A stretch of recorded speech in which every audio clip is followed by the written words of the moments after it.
There was a fire that completely destroyed your home. Some of the police believe now that you were trying to make money from the insurance. There was no insurance on that home. That home was in foreclosure. I would not have gained monetarily whatsoever on that. That house fire was not, I don't believe that anybody set my house on fire. I certainly didn't, but I was not in a position to gain anything from it whatsoever, and was let go. They questioned me and cleared me. Chase, what do you got? I don't believe that anyone set fire to my home. Why not? Why not have some perpetrators? We need some villains in this story. We need some villains in this novel. Why not give some? And this is also her saying, I don't believe anyone set fire, after arson investigators, fire investigators, police detectives have investigated this, found accelerants. They found a part of the house that was burned more than normal. When wood burns over 800 degrees, it causes something called alligatoring. I looked this up this morning. But there's all this stuff, all this evidence, and she says, I don't believe anybody did that. Based on what? Your degree in arson investigation? Or I have no idea. But when I first started out in interrogation, I read a book by John Reed and Buckley, forgot his first name. And in this book, it vehemently espouses that guilty people are unwilling to eliminate people from a suspect pool, but they're also unwilling to say that somebody did this for a reason. For instance, when you ask, like, Mark, can you think of any reason somebody would have wanted to hurt Greg? You'd say, no. Yeah. I mean, plenty of reasons. Yeah, of course. Yeah.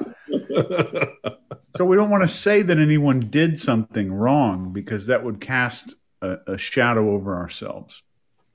I'll leave the behavior stuff to you, Mark. Yeah, lovely.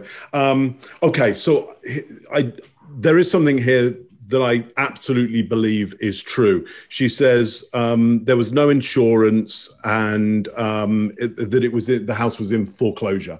And therefore, if the house was in foreclosure, the insurance would be null and void, and that she wouldn't have got anything monetarily from it. I think that's true. Insurance null and void because the house was in foreclosure. She's spiteful.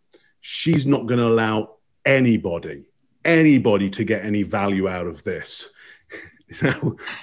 She burned the thing down because nobody's going to make any money out of this thing. She's lost the house. Nobody's going to gain it.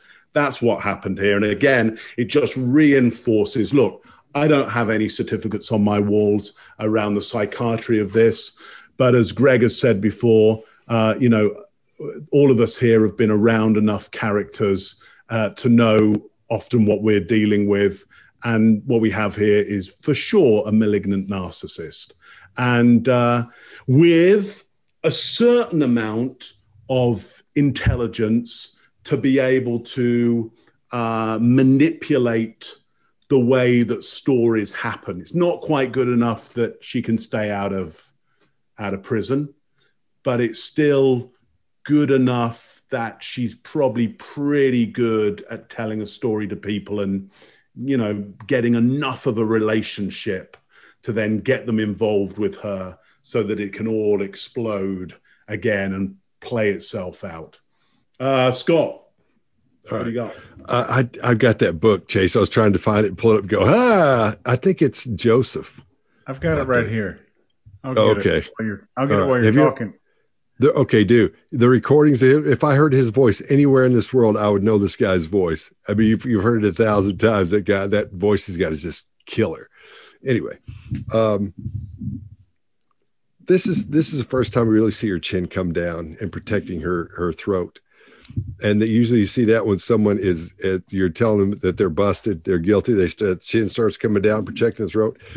And that's the first time we see it. So as this, what she perceives as an attack on her starts happening, that's what she starts doing as she's explaining things.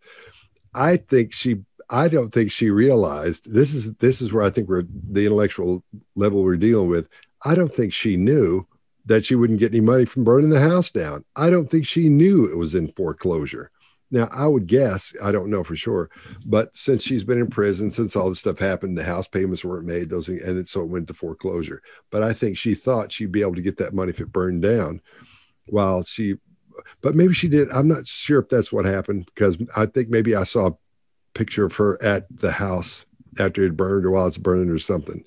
But I don't think she knew that she wasn't going to get any money from it. So that's why I think she did that. So I think or hired somebody to do it. Is most likely what happened. So she's Mark got most everything. Greg, what do you got? Yeah, I'm only going to add a couple of things. Number one, if you ever watched the show Big Bang Theory, where Sheldon is this kind of nut job guy and he constantly says, "I'm not insane. My mother had me tested." She does the same thing. "Well, they questioned me and let me go, so I must be innocent." Well, no, they were waiting to get you for something else. She uses a push-pull word. Anytime someone uses a word that doesn't fit the sentence, although it may fit in the sentence, it changes the meaning, like monetarily. I agree with you. In this case, Mark, I think she still gained something, even if she didn't gain monetarily. And I would have said, "What do you mean monetarily?" And I would have poked on that ego. Finally, I'd say this. While it might not be believable to us, all that wrenching her face and doing all that stuff she's doing has worked. All we are as successful organisms is a repetition of what we've been doing since we were 2. And when something fails, there's a whole principle in psychology. And Mark, again, I'll say, not a psychologist, but there's a principle in psychology of extinction. If you need to reward or punish things, it falls off. Well, when you reward something, it gets reinforced and reinforced and reinforced. So this has worked for her. She knows her clientele. She knows to work her room. Doesn't necessarily mean that it would work in our room, and it certainly doesn't. But she's figured out in her many years of doing this, and you saw her with all the makeup and all that kind of thing, she had a certain group of people who fell for whatever it was, the flutter of the eyelids and the twisting of the head and all that slowing down and talking and using big words. And all of that worked for her in her life to get her to, as there's a comedian, Ron White, to get to the scene of the crash. That's how she got here. That's what I got. Excellent. So what'd you find, Chase? Joseph Buckley. Yeah, I knew it. This is actually my original textbook here. And I just want to read a quick sentence here in honor of Greg Hartley. The core of behavior analysis, however, is the asking of non-investigative questions that are specifically designed to evoke behavioral responses. Page 63. Beautiful. There was a fire that completely destroyed your home. Some of the police believe now that you were trying to make money from the insurance. There was no insurance on that home. That home was in foreclosure. I would not have gained monetarily whatsoever on that. That house fire was not, I don't believe that anybody set my house on fire. I certainly didn't, but I was not in a position to gain anything from it whatsoever and was let go. They questioned me and cleared me. If you like this video, get the full body language breakdown and analysis on our main channel by clicking this video right here.